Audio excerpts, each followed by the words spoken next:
I think almost everyone has done this at some point. You're online, maybe browsing, and you just type it in. How can I actually make money from home? Oh, absolutely. It's a really common thought, that curiosity. And if that sounds familiar, well, you've landed in the right spot for this deep dive. Yeah, exactly. Because today we're looking at 15 different real practical ways you might be able to earn some income online. That's right. And these aren't, get rich quick things. We've gathered info on solid methods people are actually using right now. And it's a real mix too. So whether you're thinking about maybe just a bit of extra cash or perhaps a full-on career shift away from the usual 9 to 5. Well, maybe something in between, like a side hustle. There should be something here that clicks, whatever your goal or your skill set. Exactly. The focus is definitely on real and practical. Yeah. We want to give you a proper sense of what's involved, how these things actually work. Right. So you can see if any of these ideas feel like something you could, run with. Yeah. Let's get into it. Okay, first up, freelancing. This is often like the most straightforward starting point for earning online, wouldn't you say? I think so, yeah. Because it's really about using the skills you already have. Writing, design, maybe video editing. Or even voiceovers. If you can do something well, chances are someone online needs that skill. And the internet, well, it's blown the doors wide open for this. Platforms like Upwork or Fiverr, Freelancer, Yeah. they connect you globally. Right. You're not limited by geography anymore. Not at all. It cuts out a lot of the old barriers to finding clients. And it can happen relatively fast, too. We heard about someone who basically started with just a laptop and Canva. Canva, the design tool. Yeah. And within like 6 months, they built it up to a full-time income. Just freelancing graphic design stuff. Wow, that's impressive. It really shows the potential if you give a skill people need and you put yourself out there. Plus, the flexibility is a huge draw, isn't it? Setting your own hours, choosing projects. Definitely. You're essentially your own boss. It's a very accessible way into earning online because, like you said, it often builds on what you can already do. Okay, moving on. Let's talk about selling digital products. This one's interesting because it shifts towards maybe more sustainable income over time. Yes, absolutely. This is where things like ebooks, templates, printables, maybe even online courses come in. The big advantage here is that whole create once, sell many times idea, right? Exactly. That's the core appeal. You put the work in up front to make the product, but then you can sell it over and over without much extra cost per sale, unlike physical goods. And there are platforms to help with this too. Places like Gumroad or Etsy for certain types, Teachable for courses. Yeah, they handle the hosting, the payments, the delivery. Makes it much easier. So the key here, based on what we looked at, seems to be creating something genuinely useful, something that solves a problem. Precisely. It's not just about making something look good, it has to offer real value. People pay for solutions, for knowledge they need. So you have to think, what expertise do I have that could be packaged digitally? Good point. Okay, so maybe creating a whole product feels like a big step. What about recommending other people's stuff? That's affiliate marketing, isn't it? That's it. You recommend products or services using a special tracking link, and if someone buys through your link, you get a commission. Simple concept, really. But you don't need like 1 million followers to do it, do you? Yeah, that's a common myth. Actually, trust is often more important than sheer audience size. Even a smaller, engaged group that trusts your recommendations can work really well. Right. It's like being that friend who gives good advice, but, automated. Kind of, yeah.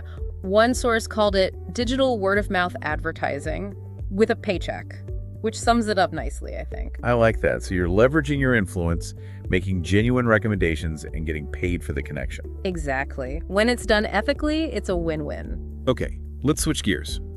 YouTube. Everyone thinks you need massive subscriber counts to make money, but is that really true?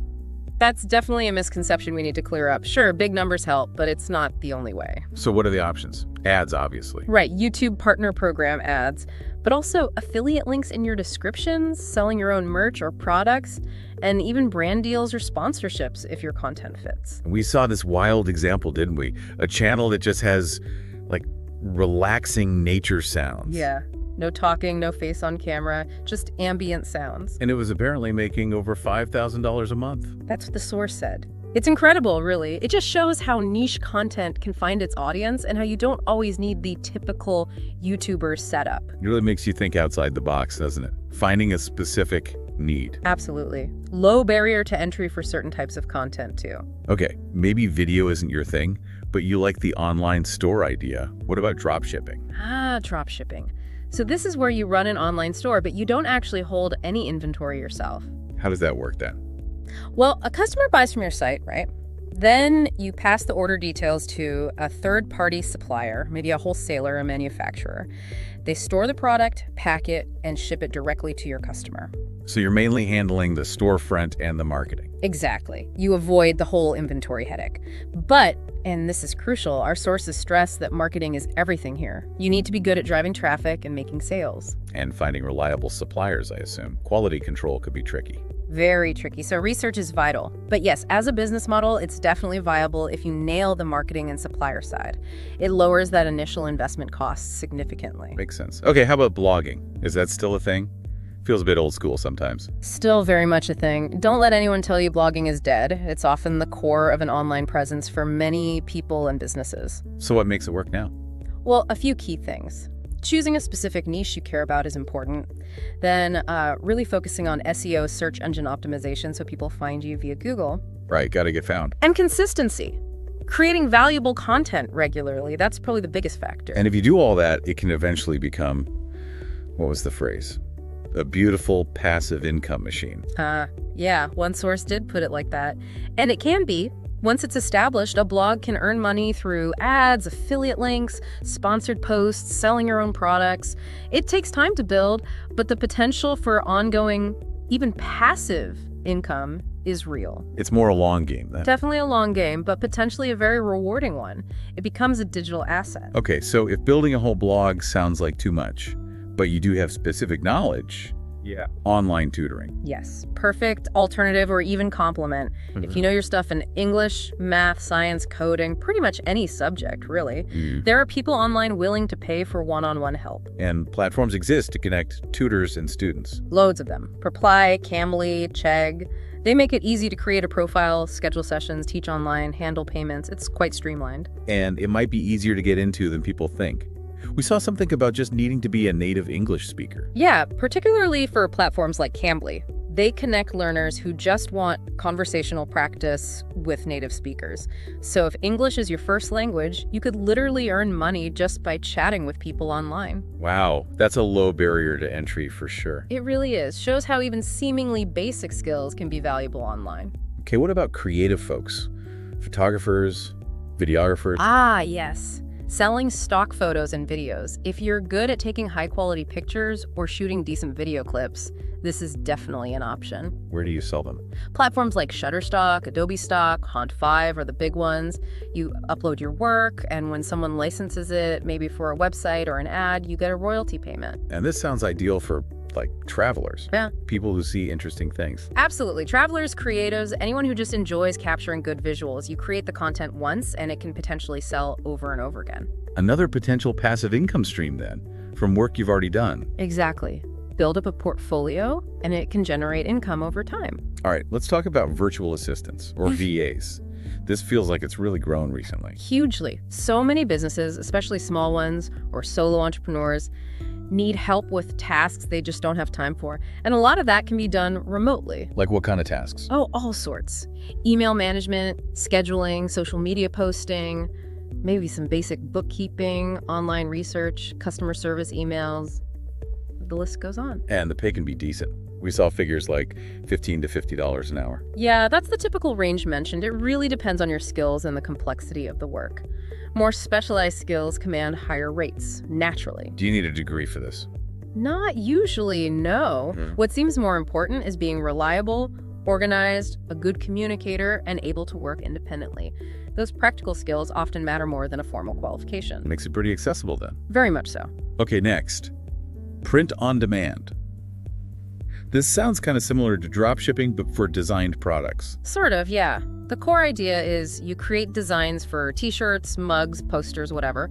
You upload these designs to a platform like Redbubble or Teespring. And they handle making the actual products. Exactly. When a customer orders your design on a t-shirt, for example, the platform prints that specific shirt and ships it directly to the customer. You don't touch any inventory. So again, low upfront cost and risk. You just focus on the designs. Pretty much. Your job is the creative part and maybe some marketing. And we saw that even simple text designs can do really well if they hit the right note or trend. Interesting. So you don't need to be a master artist necessarily. Not always, no. Clever ideas and understanding your audience can go a long way. It lets creative people test the waters without a big investment. Right. Now, stick with the online presence theme. Social media management. Businesses need help with this, right? Desperately. Especially small businesses. They know they should be on Instagram, Facebook, TikTok, but they often lack the time or, frankly, the know-how to do it well. So if you're good at growing an audience, creating engaging posts, maybe running some ads, then your skills are definitely in demand. Businesses will pay for someone to handle their social media presence effectively. and again, maybe you don't need to be a top-level expert to start. Could basic skills work? I think so. One source mentioned just being good with Canva for graphics and writing decent captions could be enough to help out, say, a local business or a small online brand. Consistency is often what they need most.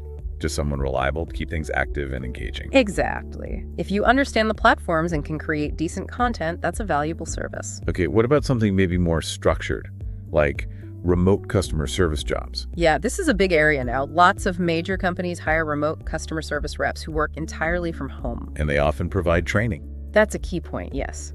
Many offer full training, so you don't necessarily need years of call center experience. The main things are usually a stable internet connection, a quiet place to work, and good people skills. Like being clear, patient, empathetic over phone or chat. Precisely. And one source made an interesting point. It could be a good fit for introverts who are good problem solvers, but maybe prefer not interacting face-to-face all day. That makes sense. You're helping people, but in a more controlled communication setting. Right, focusing on the issue and the solution. Okay, let's jump to something much newer, maybe a bit riskier. Selling NFTs or digital art? Ah, the metaverse frontier. Yes, NFTs, non-fungible tokens. It's basically a way to prove ownership of a unique digital item, like digital art. So artists can sell their digital creations directly. Kind of, on marketplaces like OpenSea or Rarible. And a really interesting aspect is the potential for built-in royalties. So the artist might get a percentage every time their work is resold later on. But it's still pretty new territory, right? The Wild West analogy came up. It did, yes. It's definitely an evolving space, maybe volatile. But that said, some digital artists have found real success there. So if you're in that world, creating digital art or collectibles, it's worth looking into. Cautiously, perhaps. A new model for digital ownership, really. Potentially, yeah. Using blockchain tech in a novel way for creators. All right, back to something more established, but with a modern twist. Mm-hmm. Writing and self-publishing ebooks. Yes, this has been revolutionized. You don't need a traditional publisher anymore. Amazon Kindle Direct Publishing, or KDP, is the giant here. So you can just write a book, format it, upload it, and sell it yourself. Pretty much. You design the cover, write the description, set the price, and Amazon lists it globally. And crucially, you keep a much larger slice of the royalties compared to traditional deals. And it's not just for novels, right?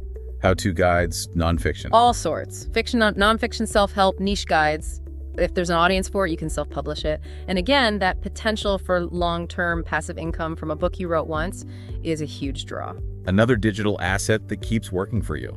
Exactly. Write it, market it initially, and it can sell for years if it finds its readers. Okay, finally, let's cover the ones that are more about earning small amounts, maybe in spare time. Online surveys and microtasks. Right. Now, it's really important to set expectations here. Our sources were clear. This is not going to make you rich. Not even close. So this is more like pocket money. Exactly. Think spare change, coffee money, sites like Swagbucks, Inbox Dollars, Amazon Mechanical Turk.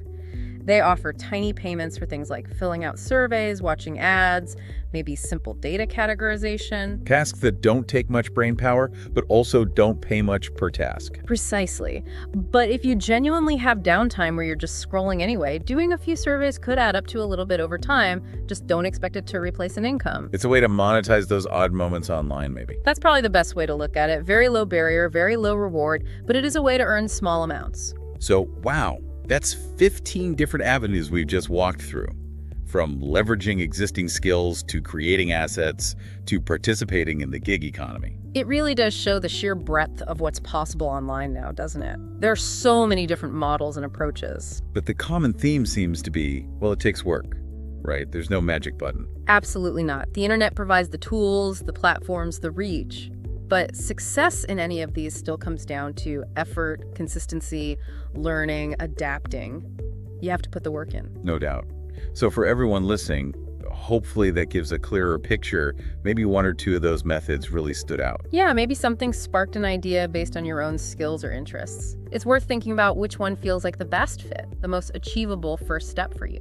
Definitely. Take a moment, consider what you've heard. Which path feels most aligned with where you are now and where you'd like to go? And hey, we'd actually love to hear about it. If one of these is resonating, or if you're thinking of trying something out, let us know. Sharing that starting point can be really encouraging for others too.